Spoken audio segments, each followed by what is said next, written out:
feu ont retenti au cœur du palais royal marocain, traduisant une montée en flèche des tensions liées à l'héritage du souverain et sa succession. Une situation de crise qui dépasse désormais le cercle royal pour toucher cette fois-ci l'armée, les services de sécurité et les pouvoirs décisionnaires au plus haut niveau.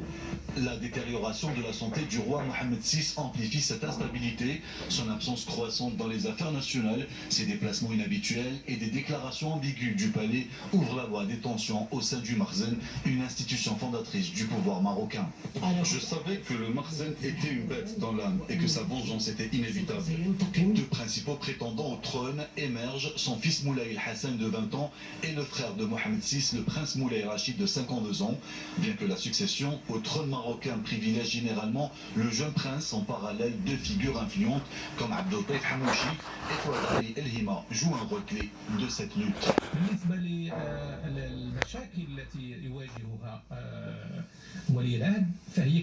En ce qui concerne les difficultés que rencontre l'héritier du trône, elles sont nombreuses, notamment le fait que les membres de la famille royale ne veulent pas de lui, surtout qu'il est le fils de la juive Selma El-Benali, qui a ses propres relais dans le palais royal, en dépit de sa mise à l'écart du palais.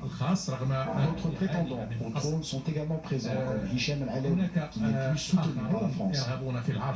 D'autres problèmes sont présents au palais royal, mais le peuple, les hommes libres, veulent la chute du régime. Et l'opposition marocaine, qu'elle soit interne ou externe, ont fait la promesse que Hassan III ne prendrait jamais les rênes du pouvoir. D'autre part, le peuple marocain n'acceptera jamais la tutelle de l'entité sioniste par l'entremise de Hassan III, qui est le fils d'une juive. Et vous n'êtes pas sans savoir que la filiation chez les juifs se fait par la mère et non par les pères. Ce qui ferait pour l'entité sioniste qu'un juif israélien dirigerait le pays.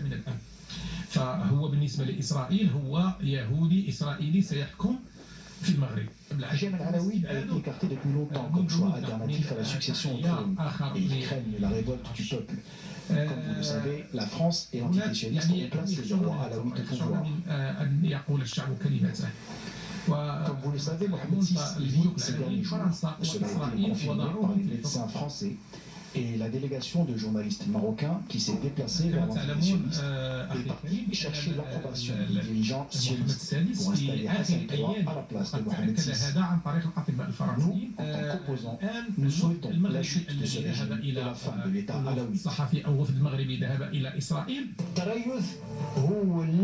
La passivité est ce qui a laissé les choses se dérouler comme elles l'ont fait, jusqu'à ce que nous arrivions à notre situation actuelle.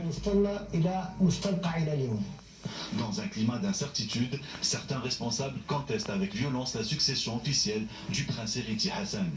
Les tensions internes pourraient, selon certains observateurs, mener à des affrontements ouverts plus graves, menaçant l'intégrité du royaume, tandis que sur la scène internationale, les États-Unis et l'entité sioniste affichent leur soutien au prince héritier Hassan, soulignant l'importance de la continuité de l'alliance stratégique maroco-sioniste.